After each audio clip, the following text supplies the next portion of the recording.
Welcome everybody to episode 15 of the We Can Do Better conversations.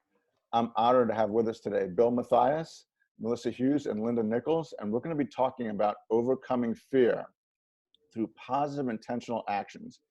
In this climate we find ourselves in globally now, there's a lot of fear going on, and we'd like to invite not ignoring fear, but looking differently at the opportunity that presents itself with this difficult situation for us to learn about ourselves differently, engage with one another differently, and kind of explore what that looks like, or possibilities for taking positive action and impacting others through that, and in the process, maybe dissipating fear a little bit. And so I guess to get this conversation started, Melissa, let me invite you to get us started with kind of looking at overcoming fear in this way. So I think everybody's heard of the amygdala hijack. I mean, that's not new news. It's that ancestral hand-me-down that enabled us to survive all these years. But what people may not know is that 2/3 of the neurons in the amygdala are dedicated to looking for danger. Mm-hmm. And so to keep us alive, we are kind of always in this state of fear. We're always looking for that thing that can kill us, that saber-toothed tiger, those poison berries, or, now that virus thing that's out there. And I think what has become really interesting to me and really applying what we know about the way the brain processes fear is when the amygdala is on the alert, and right now everybody's amygdala is on high alert, it actually impacts our decision-making processes. So we make far worse decisions when we're under fear or feeling threatened in some way. And one of the things that we know is that the only way to kind of hijack the hijack is to go do something good. Because what you do is you have to tell your brain that all of life isn't like this. This is my chance to tell my brain, no, I actually can control my environment to an extent. And this is when you go out and you do something for your neighbor, or you get on a Zoom call and you lift someone up with just a positive word or positive spirit. But that is the way, one way, to overcome the way that fear actually hijacks the brain. So I think we're seeing that. I think it's really easy to find all the people behaving badly. And I think that's the 2/3 of our amygdala at work. But we've got a third of our amygdala that we can actually put to work differently.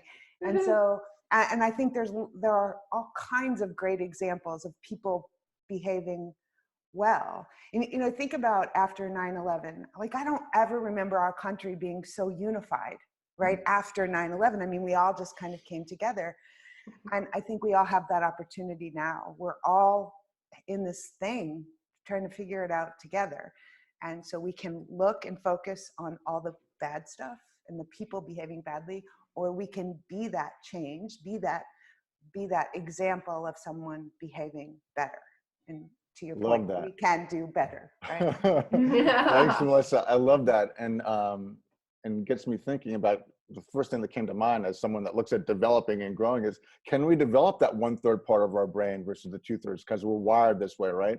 And how can we wire ourselves differently? And for me, one of the practices that I've adopted recently over the last 5-7 years is a gratitude practice, which helps us look at what's going right in life and possibility and the good things. And so I guess I invite us into a conversation on what kind of things do you see or are you doing to help yourself kind of maybe develop that 1/3 piece that may not be as innately developed, but we have the opportunity to develop. Maybe Linda or Bill?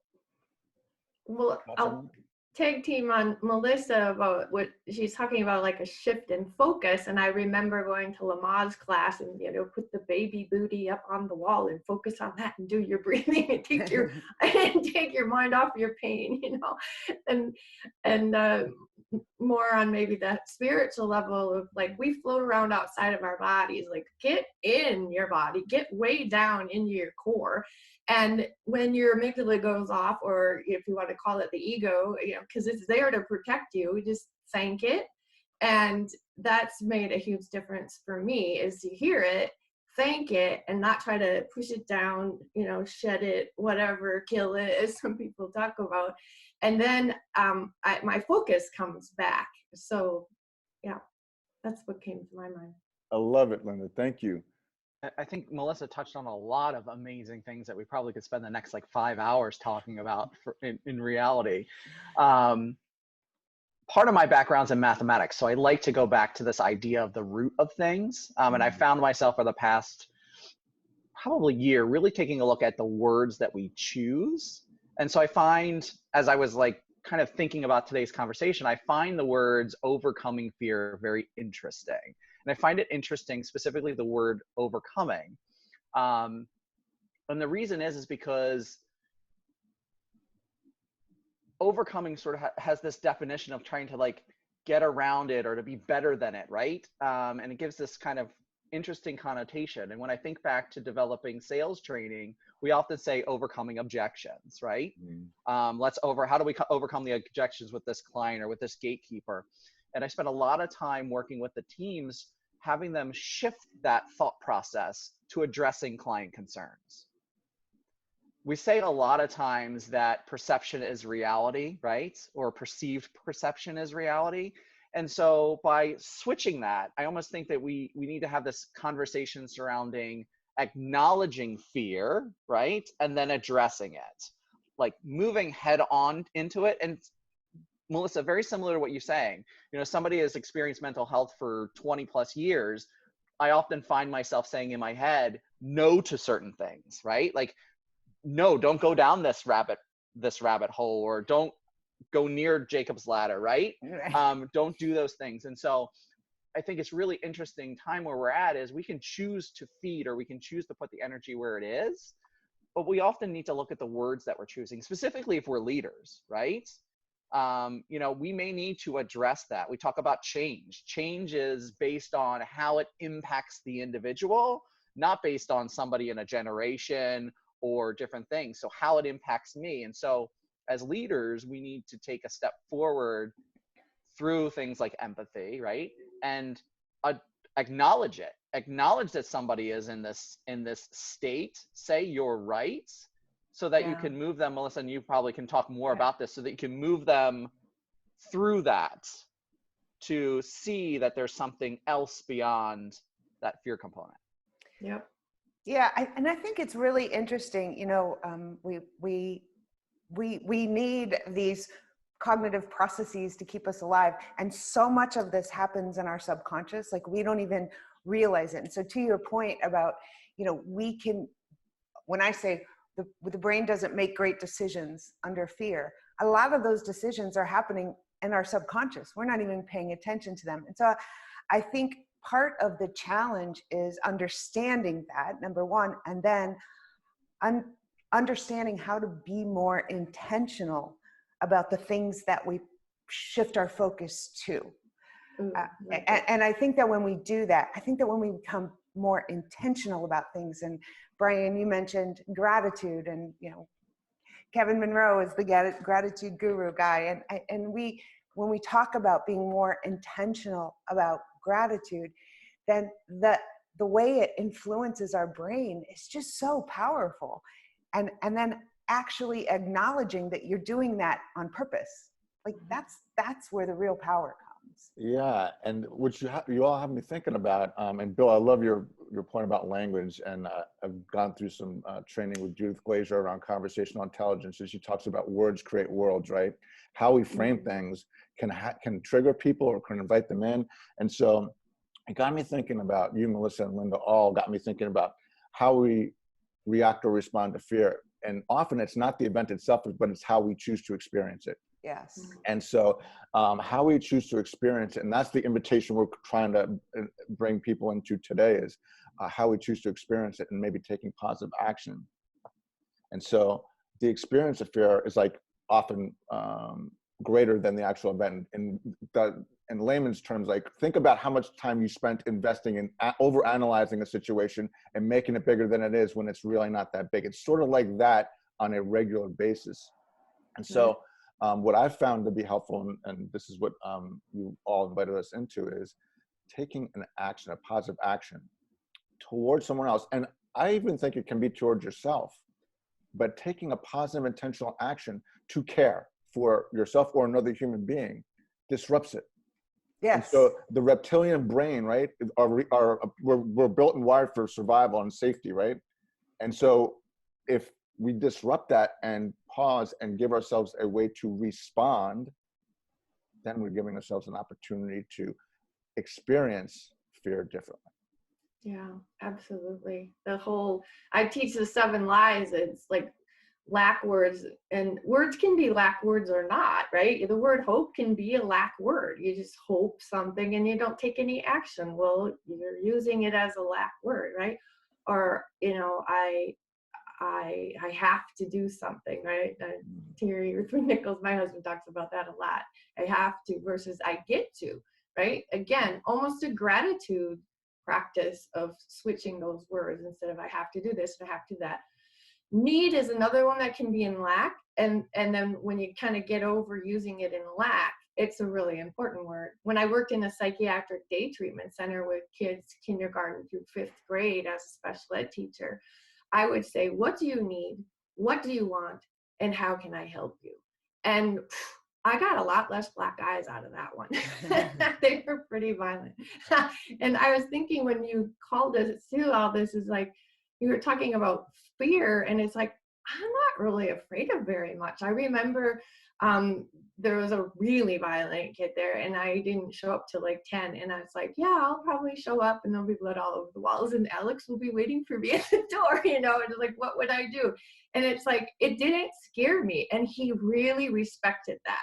So, if you're not in fear, that really helps others. They will respect you. They will calm down. It does make a difference. So what is it that like gets each of us out of fear? Like Melissa said, shifting your focus or not using, lack words like I'm saying, or Bill not going down the rabbit hole, right? Love that analogy. And the saying no, right? And there's times to say no and there's times to say yes. And some of us have more accelerators and some of us have more brakes.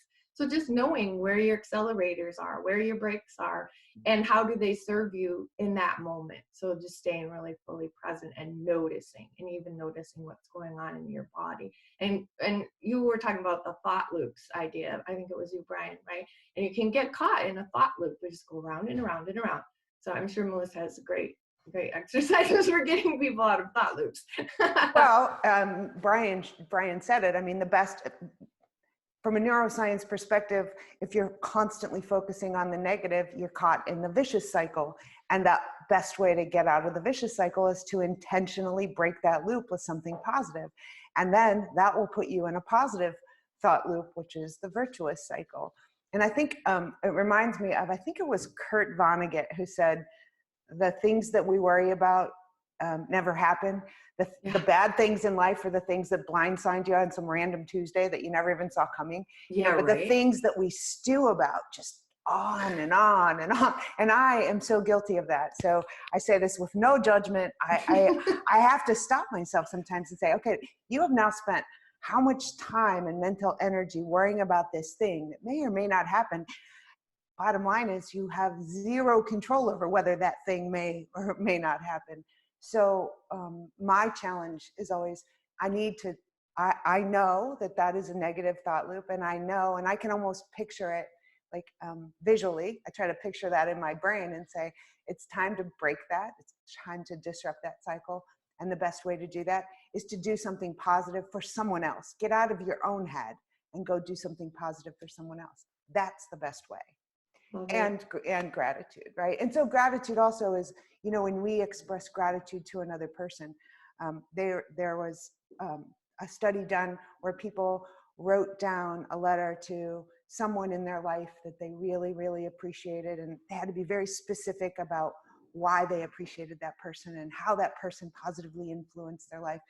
And they wrote it down, and then they had 3 groups. One group did nothing with that, but write it down. And so they got the benefit of expressing gratitude.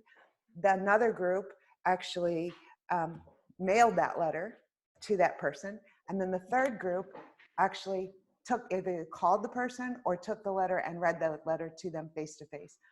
And Wow. what they found was the people that got the greatest happiness gains were the people that face to face, that actually articulated and expressed that gratitude, expressed that appreciation to another human being. And what was really interesting about it is the people that got the greatest gains were the people who measured the lowest on the happiness scale to begin with. Mhm. So what's that say? Like, on your worst day, the Yeah. best thing you can do is go thank somebody else. Like, Woohoo. it's crazy. I mean, you just think the best thing I can do for myself is to go say thank you to somebody else for a way that they have impacted me. So it's a Wow. selfish kind of way to look at it. But if we all did that, right? Right. I think listening, I'm mesmerized listening to you guys. But there's one word that starts to come to mind, and it's scale, right? It's this idea of scale, like where the world that we're in right now with this pandemic, the scale is large, it's significant. When we look at things, even like gratitude, the word gratitude seems so, I don't know about you guys, but for me, seems so large. And I came across probably about 3 months ago this post by David Meltzer from his TEDx talk, where he talked about the importance of gratitude, right? Like you're all saying. And he said the one thing that you can do over the next 30 days, try this consistently each day, is when you wake up in the morning, say thank you. And before you go to bed at night, say thank you. That's it. And that's gratitude. And I started doing that about 2-3 months ago, which then led my 6-year-old to start doing it, which then led my wife to start doing it. Now our Cool. now 7-year-old, he leads it. In the morning when we wake up, he goes 1, 2, 3, and we all say Aw. thank you. And before he goes to bed, he does 1, 2, 3, and we all say thank you. And I was Nice. skeptical. I'm going to be honest. I was skeptical. I'm like, was this really going to make a difference? It makes a huge difference in your day. Nice.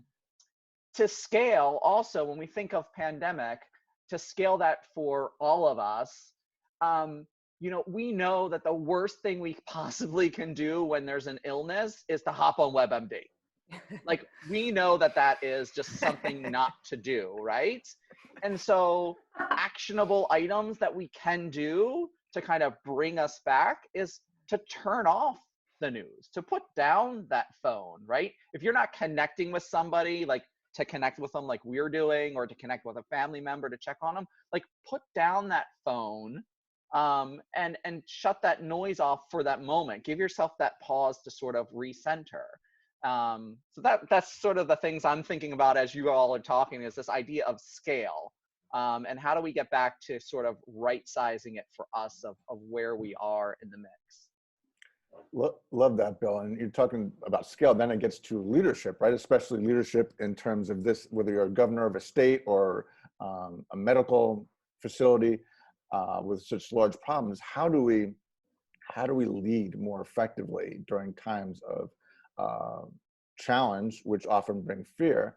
And we're talking about a lot of topics around how effectively to do that, including gratitude and other frameworks or practices that we can adopt. And saying thank you at the end of the day, I do the same thing. And I specifically thank a couple of people each day. And it's just a habit I've gotten into before I go to bed. And then I wake up, and as I'm walking downstairs, I say, some kind of a gratitude or a thank you. And it just kind of gets me into the day, or kind of closes out with kind of a positive thank you and gratitude for the day. And in terms of leadership, right, and in terms of some of the language that's come up here, fear and control are somewhat linked, right? The need for us to control often gets us into that reptilian brain, fear, survive, flight, fight kind of mindset. And we talk about disruption. And so the mindset and the language, as Bill was pointing us to, of a leader matters, right? In terms of not just for yourself, but how are you influencing as a leader, and how do you move to a place of engaging and inviting people to step into their own leadership, self-leadership, and their own brilliance when they might be in fear and be restricting themselves. I think it's really interesting. I listened to Chris Voss, who's that famous FBI negotiator. Mm-hmm. And one of the things he talks about is the importance of deactivating the negative, and sometimes just simply getting a "that's right." And we all talk about this word empathy, right? And a lot of times it has this heavy feeling connotation. And I'm not a big person for reading quotes, but his quote on empathy, I think is really applicable to today's environment. And that's that empathy as designed was simply understanding the other side and articulating it, completely understanding the other side. And as leaders, I think that's really where we need to be positioned to be, right? Is we need to call out the elephant in the room, right? Hit the negative head on, get a that's right. And I think it goes back to Melissa's points earlier about helping that 1/3 pull through. Mm-hmm. I couldn't agree more. And I think the other thing for leaders to remember is, see, I don't think that people go to work with malice, like intentionally charging in there to like create the worst day ever.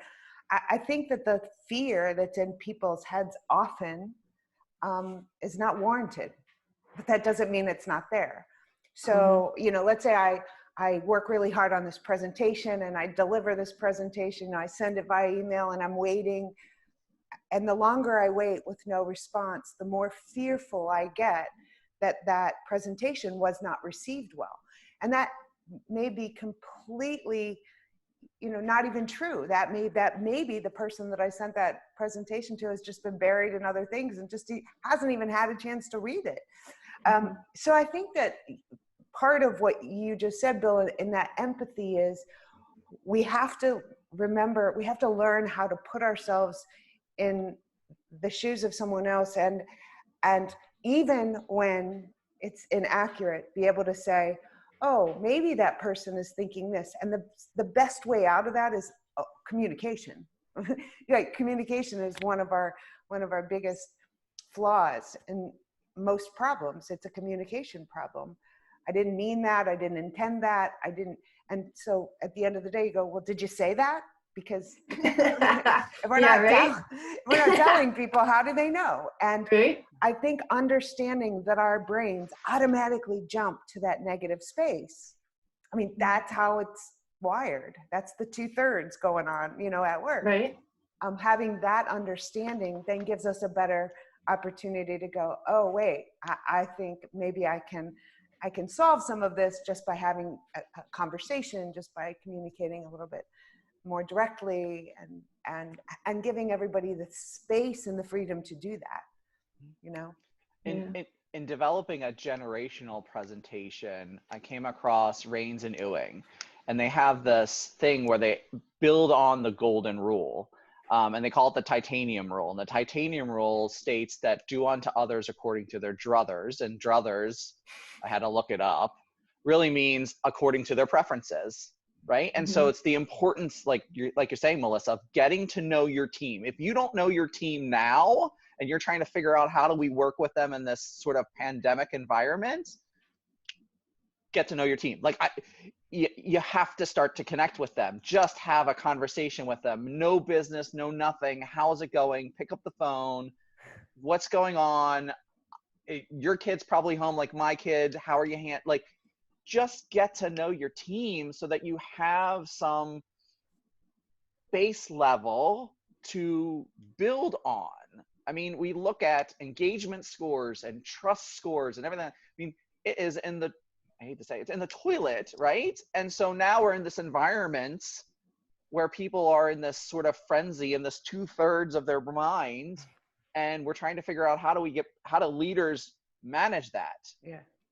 Take 15 steps back, pick up the phone and just say, hey, how's it going? Like, how you doing on your first week there? It's crazy. That's so important. So important. Yeah. So simple. It's so simple too. Yeah. Loving the energy here. I'm getting everybody's hands moving. I do the same thing. I'm loving that. So Linda, kind of chime in. Where are you thinking right now in terms of the topic? What's coming up for you?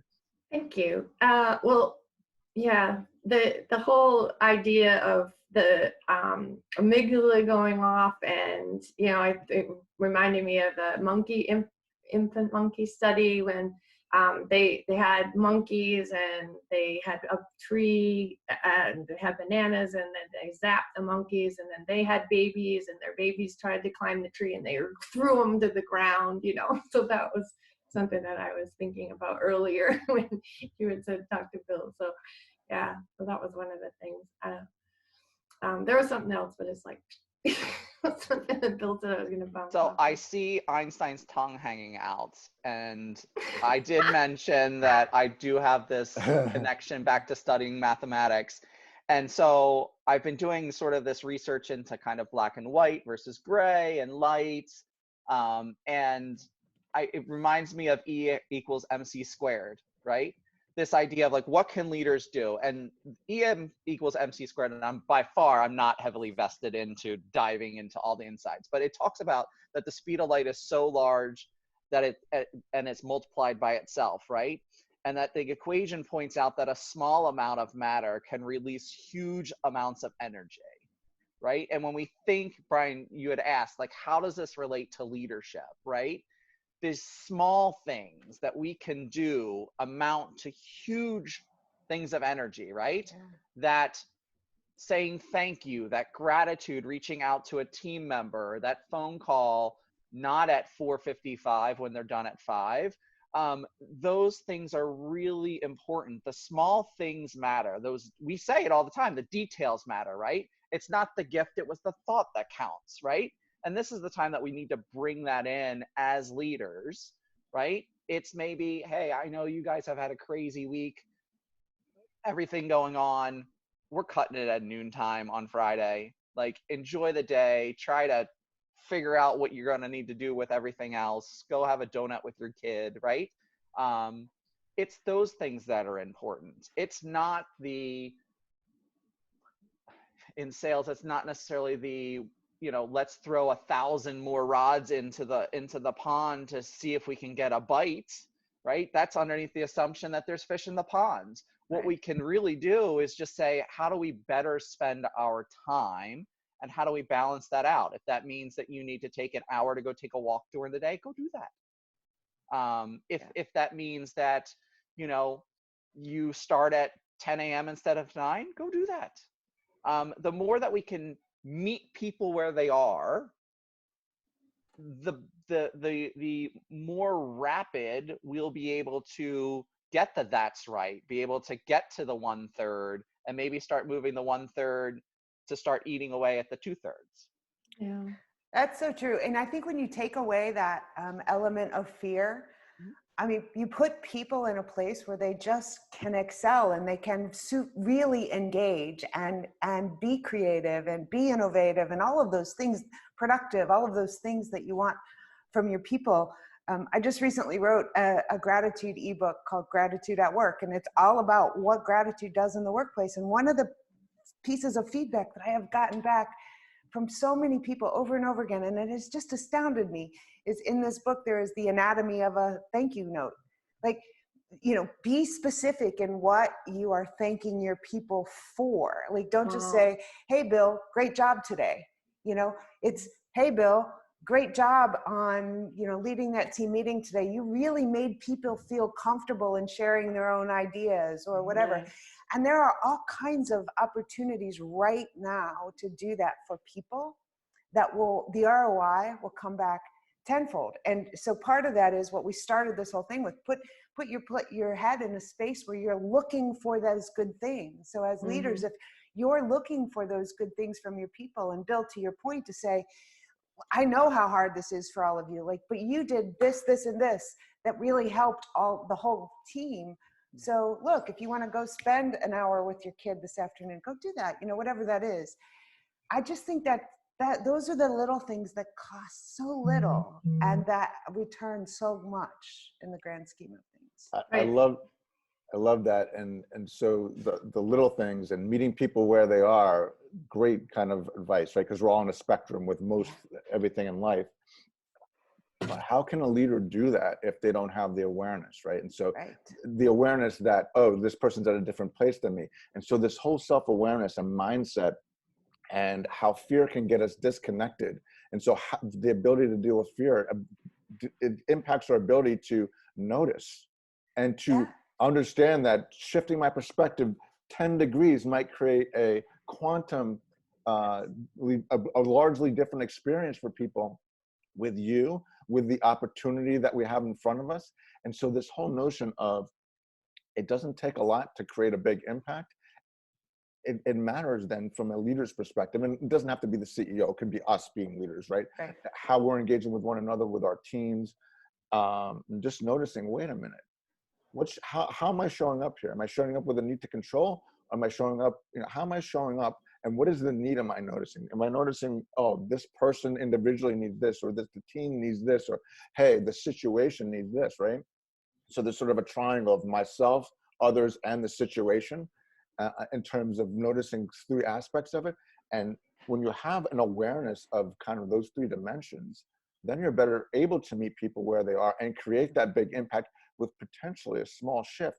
And it's expanding your perspective, right? So if I think through my lens and my perspective expands a little bit to consider other people or possibilities I hadn't before, now my ability to serve is different.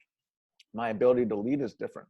And so that's where kind of we're connecting back fear and the discussion of overcoming or acknowledging, and what did you say, Bill? Acknowledging and kind of Addressing. What's that? Yeah. Addressing, acknowledging, addressing, but how we deal with it, right? How we choose to, and there's an intention there. It's actually a choice of how we do that. Except if we allow our reptilian brain to be the one that kind of is at play here, then we react. And how do we get to a point where we can respond? It's again back to awareness and self-awareness and other awareness and situational awareness. And that's the thing where the work that we do with expanding awareness in the different realms of work that we do is so important because it creates opportunity. There's three things that sort of come to mind as you're talking, Brian. The first is everybody's reason for not connecting has imploded. Time. You have the time now. That's no longer an excuse. It's imploded. The second one is something that we often say, it's not about us, it's about them, right? It's not about me as an organization, it's about my customers. It's not about me as a leader, it's about my people, right? And so I'm here to support you. This is your time to do that. And then the third part is an interesting sort of question that was raised in the book, The Secret by Ken Blanchard and Mark Miller. And it's a key question about leadership. And I think it's an important thing for people to take a moment of pause and consider.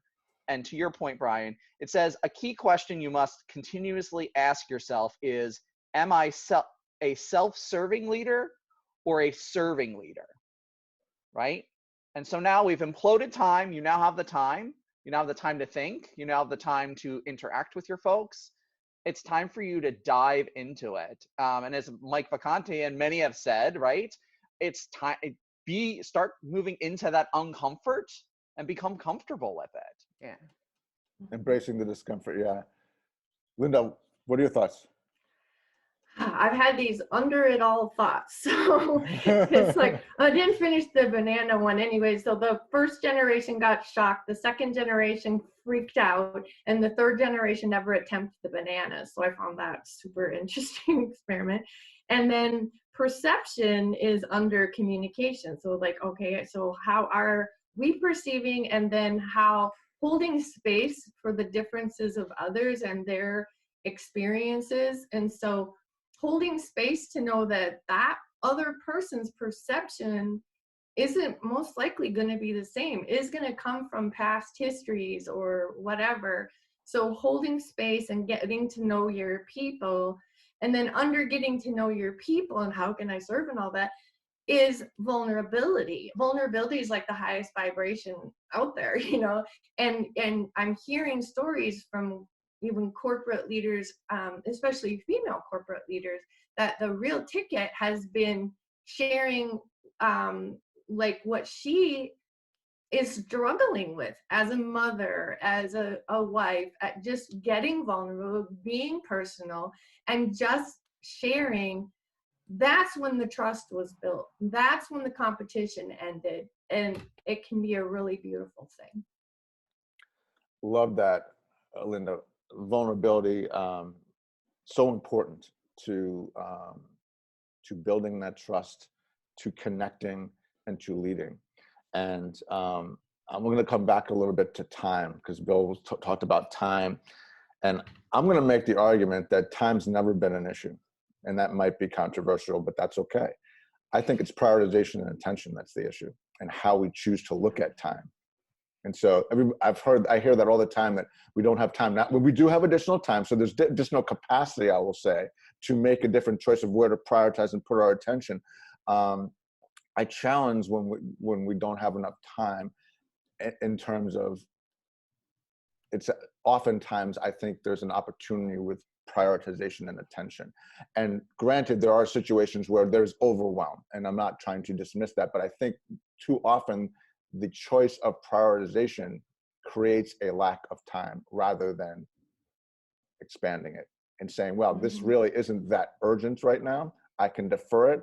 I don't have to have it tomorrow. It's really, if we have it by next week, it's fine. But we don't often ask the questions to clarify what the need is, and say, I remember, like in the workforce, right? There's always, you had your work assigned and then something else will come into play, but there's never that conversation of what comes off. Right. It's just like, oh, no, then you'll work till 3 o'clock in the morning kind of thing, in terms of just get it done.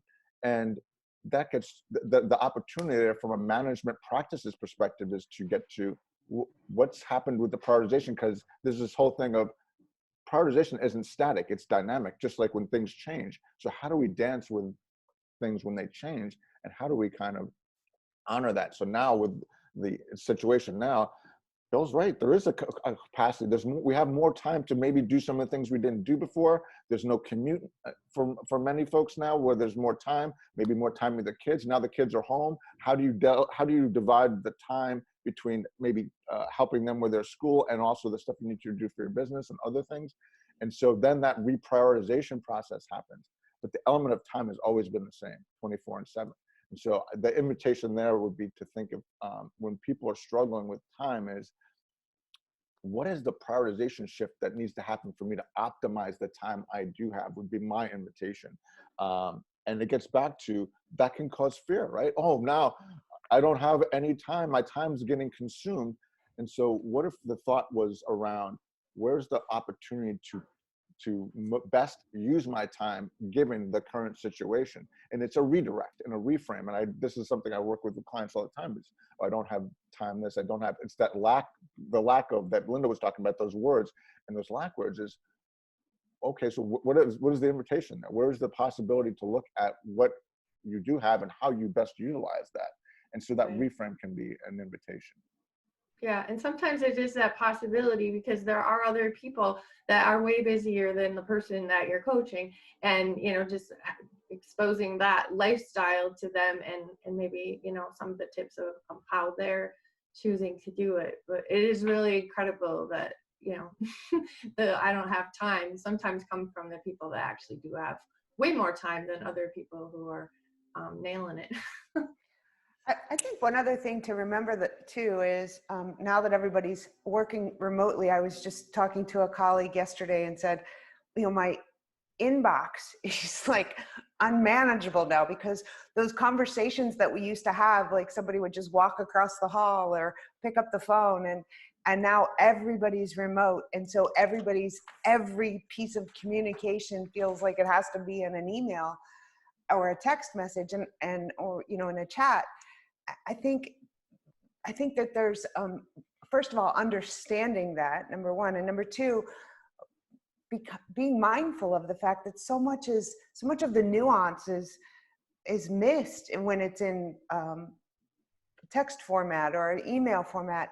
And Bill, to your point earlier, pick up the phone and just that means so much, and that can be so clarifying in times when people are looking for clarification. Like, we are in uncertain times, so wherever you can provide clarification, that's going to serve you well, right? People will appreciate that. I love it. And second best may be Boxer, because they can leave a lot longer message than on Facebook Messenger.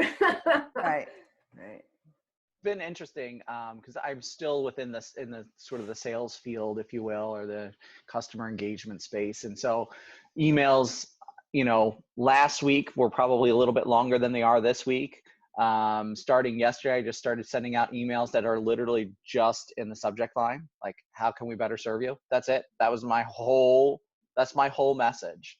And so it's interesting how we work to sort of engage in that process. But when you're talking about time too, Brian, brings to mind sort of the urgency and importance model, right? You know, we know that a lot of times we don't live in quadrant 2, which is sort of this idea of planning and thinking and all those things. And this is an opportunity for us to essentially reevaluate where things are falling, right? So kind of the whole noise and whirlwind that's going on, what is important out of that? What is truly urgent out of that? What can kind of be planned and thought of? And what is just distractions that you just can dump off, right? And I think part of that will help frame your mindset when it comes to moving through fear, right? What is the reality? What's my sort of perceived reality, and what is my true reality? And letting others know, right? And letting others know, you know, and when you do answer, I had 10 million emails, whatever you're dealing with, right? And that's interesting, right? Linda, you bring up the volume of emails. Melissa brought up the volume of emails. Don't we always just look at that number next to email, 2000 or 1752 or whatever that number is, and the mental processing says, I have to respond to 1752. Is that really true? Becomes a starting point, so that we're always in choice, right? But we see the number and it's like, oh, the number is overwhelming, and the human response is, oh, I've got 1,752 emails.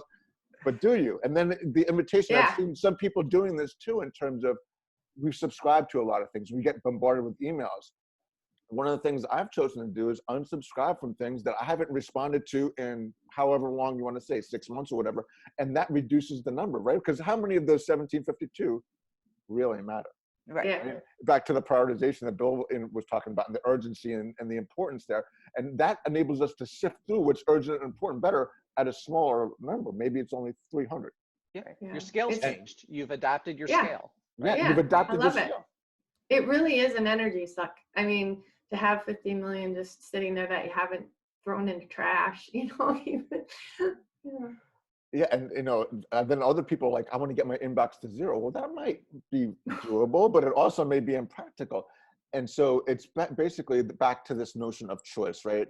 We talk about time and management, but it's the awareness that, we can get that number lower by making different choices about, hey, we've got more capacity. Which of these, so I can get my inbox lower, which of these things that I now get emails on every day do I not need to see anymore because I haven't looked at it in 3 months? Right.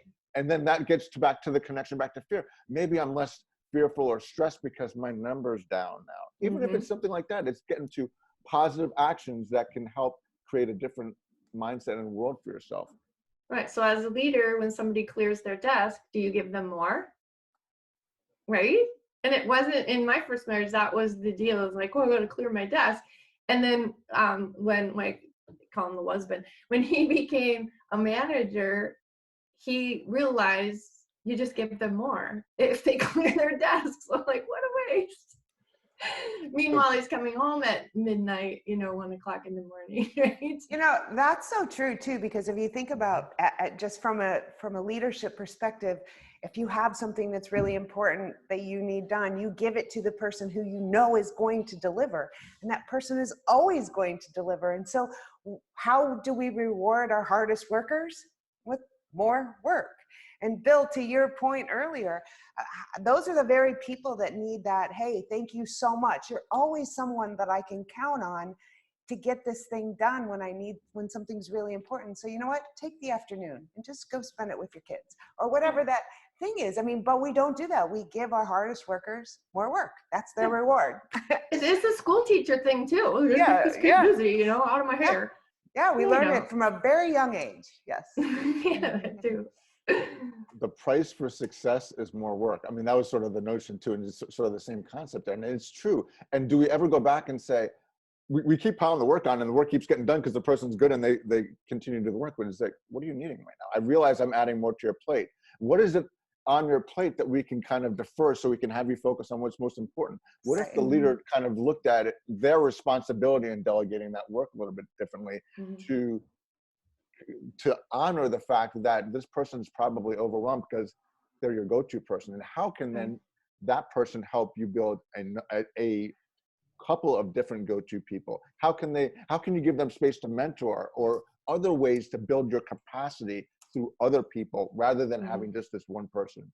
Yeah, it reminds me of the more with less scenario that you often hear in businesses, right? As they scale through rifts, reductions in force, we talk about more with less. Yeah. And that connects back to what Brian's saying, like, if you put that in context of like your email, right? Like, what could we unsubscribe to in that more so that it's manageable, right? Or that we can adapt better. I think when it brings me back to the idea of scale, right? We say the word change and it's enormous and sounds never ending, and scale wise is huge. If we ask people to adapt for 30 days, for 15 days or something like that, it suddenly becomes more manageable. That sight line is much closer. And so, yeah, causing my brain to think a lot. People are always talking about to-do lists, and so like I've shifted over to not have goals, to have a vision and a strategy of, even if I have to stop on my way to the vision, it's all okay. And then just having the pleasure list instead of the to-do list. And so like even in setting up a team, I always like to look at people's strengths and what they really enjoy doing, because when we're doing something we enjoy, we get it done very quickly. And it can take hours when it's something that's feeling like drudgery. And there's certain things I like to do at certain times. And so something that's typically on my pleasure list all of a sudden isn't on my pleasure list because it was time dependent. It's like I didn't feel like it at that moment, and all of that is like honored. And people like freak out, like, I'm gonna do my 20th book this year, and it's like, how did you do that? It's like pretty much with a change of thinking. Love that, Linda. And it's this notion of high energy and high performance, right? Where do you get energy from? And so if you're focused on helping people, doing your own books and then helping people within 30 days to get books, your energy is high, your performance is high. And what if as leaders, we took the time to what we were sharing before, Bill, Melissa, and Linda, in terms of getting to know your people, not just reactionary during a time of crisis, but that was the upfront, that was kind of part of your operating model as a leader, and understanding what Linda's talking about there in terms of where do they get their energy and performance. I understand I may have hired them to do job X, but they have these other capabilities that can help us. How do we optimize those and think of them as more than just what we hired them for? Excuse me, more than what we just hired them for, but people that have multiple dimensions to them in terms of their skill sets and their capacities, and how might that create better for us? And so that's the invitation, right? Is getting to thinking and seeing differently. That's what I talk about, what I help people do. And it's getting to Linda's point is, what does that look like for each of us, right? What does it look like for everybody in our family? How do they have different needs? And then it's also different needs will invite different conversational approaches. So I think in terms of task and relationship, with the Strengths Finder, which is what I use, people have different needs based on whether they're wired from their strengths to be task-oriented primarily, because we're all on the spectrum for both, or relationship. And so that impacts how I choose to engage in a conversation as I listen for and seek to understand what their strengths are, what lens they're looking through. And so that's another thing a leader can do too, is back to attentiveness and noticing is, even if you don't know someone's strengths profile, for instance, what language are they using? Back to Bill's point. What are you noticing? Oh, they're very analytical. They're very, X or Y or Z. That will help you inform the type of language you engage with, and how that affects their engagement with you and the work that they're doing. Back to Linda's point is, hey, some stuff may take us longer because we just don't have an energy to do it. We're kind of avoiding it and pushing it off. it's real interesting because we often say leaders essentially a leader's job is to develop more leaders, right? And we're sort of at this time where things have kind of flipped. And so I'm very curious to see what happens. Will those in leadership type of roles or new leaders emerge as a result of this, right? So I might be in a leadership position today, but to have that self-awareness to say that my leadership capacity or skill sets isn't right for this period, but Bob, who we never thought of before, would be. And so I sort of have to have this fluidity of leadership in today's environment, right? So I'm really curious to see how that sort of starts to function.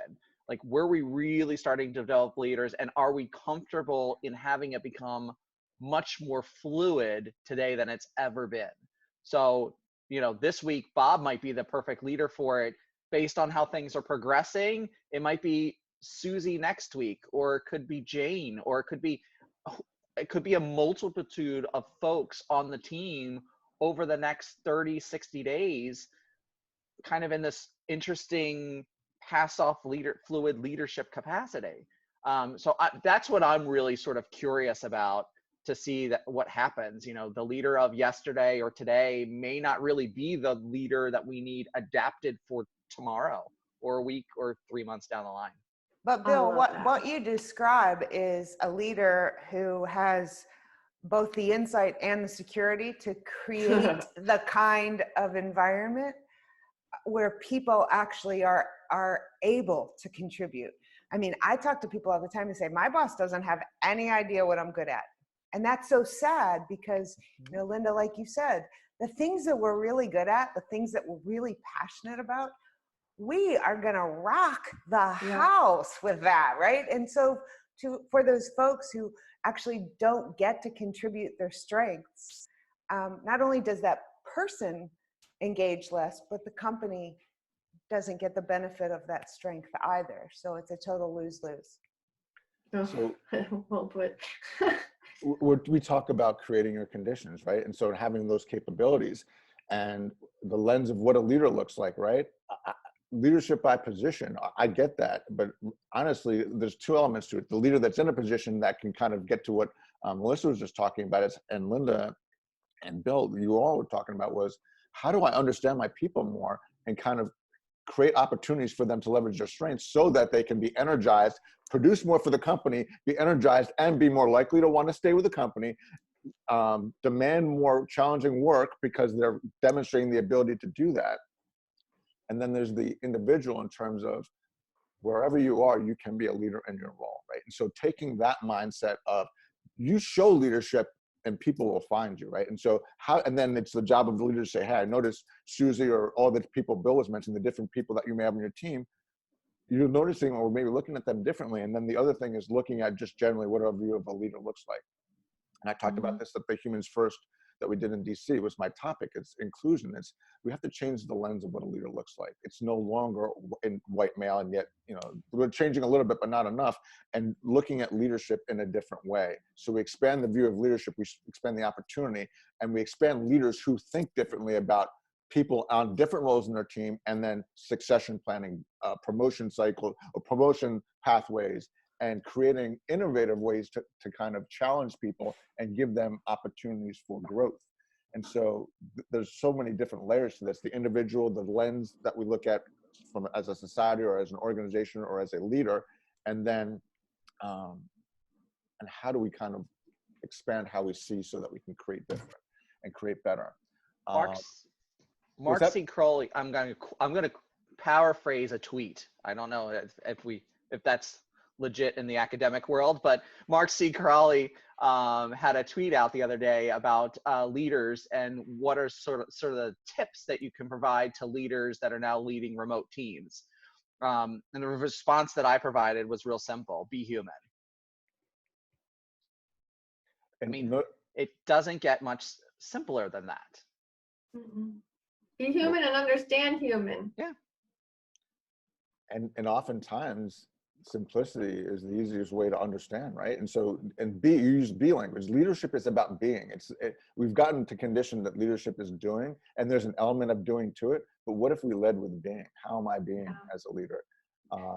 Be human is a great place to start, right? Because it encompasses so many different layers and levels. And so as we kind of wind down our conversation, that's maybe a good little mic drop to kind of transition to our close. And the invitation there for you all will be, what would you like, what takeaway or what nugget would you like to leave the audience with to go and consider further, expand, enrich the conversation, and hopefully take action to grow themselves as a leader, or just take and expand kind of where they are to serve others through that nugget. And so with that, I'll invite Melissa to start us. Well, I think, one of the things that we started this conversation with the concept of fear, and everyone is kind of operating under fear right now, and threat and uncertainty, and not knowing what next week looks like or next month looks like. And Albert Einstein, who is one of my favorite guys, said that the three great forces in life are fear, greed, and stupidity. And so I think what I would do is urge folks, whether you're in a leadership position or not, just to take a minute to be introspective about yourself. Like, what is that force that's driving you right now? And if you can say that I'm sure it's not greed, but there are folks out there that are their force is greed. The people that are hoarding toilet paper and selling hand sanitizer for $70 a bottle. I mean, their force right now is greed. But I think for the most part, many of us could say that our underlying force right now is fear and or uncertainty. And if that is what is pushing you forward right now, you are actually spreading that to the people that you're working with. So I think this is a really good time for each of us to be introspective and to take inventory of what it is that is motivating our actions, our behaviors, our thoughts, our decisions, all of those things, because we're in this great big pond, and each of us create ripples, and they can be positive ripples or they can be negative ripples, and we have that choice. Love that, Melissa. Thank you. Linda. Well, be human, be vulnerable, hold space for yourself and others, be open to possibility, allow the how to come. Just, when we get into overwhelm, we think we have to make a certain decision, or, we have to create a certain thing right now, and we don't. And perception, remember that everybody has a different way of thinking and seeing and lenses and whatever. So be aware of that and tune into that, notice that. And that perception, once you get a handle on perception, encourage others to get a handle on their perception. Make sure you're communicating it, like Melissa said. Beautiful. Thanks, Linda. Bill. Yeah, I think for me, for leaders or for folks, is really to be authentically human. That leads to things like vulnerability. It leads to authenticity, right? It's the idea that do things add up, right? Does the language that I use, do the behaviors that I demonstrate, do the nonverbal cues that I'm exhibiting, do the actions that I'm taking, do they all add up? That's really important when we're trying to be authentic. I think we need to authentically address the elephant in the room so that we can move to deactivate that negative. And it simply starts by us picking up the phone and just having a non-business related conversation with our people. How can I better serve you? How are you feeling today? What can I help you with? Those things are really, really critical. And I would say all of your one-on-ones next week you have with your team member, cancel them. Schedule new, just simple 30-minute conversation calls with them. Build that balance so that you can go back in a way, or you can move forward with the one-on-ones to be productive. But we really need to start with being authentically human. Hey, Brian, can I add one more thing? Please, go ahead. So Bill just inspired this. I mean, there is a big difference between, hey, how are you? And, hey, how are you? So it's not just the words that we use, but it's the way we communicate those words. So to build, I Yes. love, to your point, you know, next week, instead of going, hey, how you doing? Hey, how are you doing? You know, I mean, really, really lean in and listen to that person, not just with your ears, but with your heart. Right. Love that. Love that. Thanks for that addition, Melissa, and thanks for that, Bill. A couple of things for me. I appreciated Bill's point about overcoming in the language and changing how we choose to look at fear, and how that is inviting us to be differently and show up differently.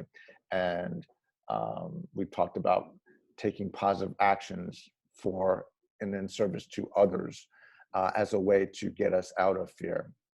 And I love that.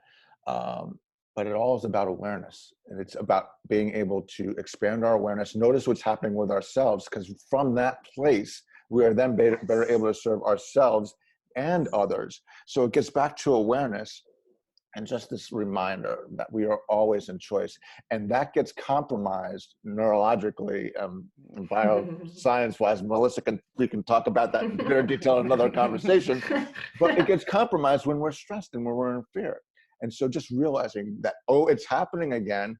Wait a minute, time out.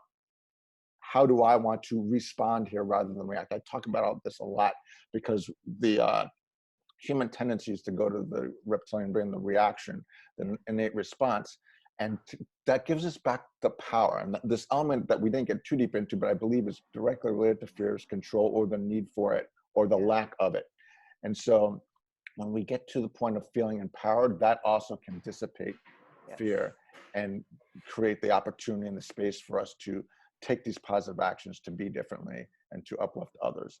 And so that, I'd like to thank you all for an awesome conversation. Thank you, Bill, Melissa, and Linda, for co-creating this conversation.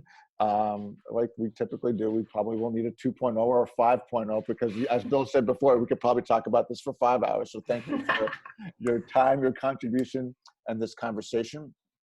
For those listening and watching, we invite you to enrich and expand the conversation with your comments, and to invite others in who may benefit from this conversation and continuing the dialogue around addressing fear and kind of coming at fear a little bit differently through positive intentional actions. And so with that, we look forward to having you with us for our next episode, and to continue to work together to create better with and for one another. Thank you.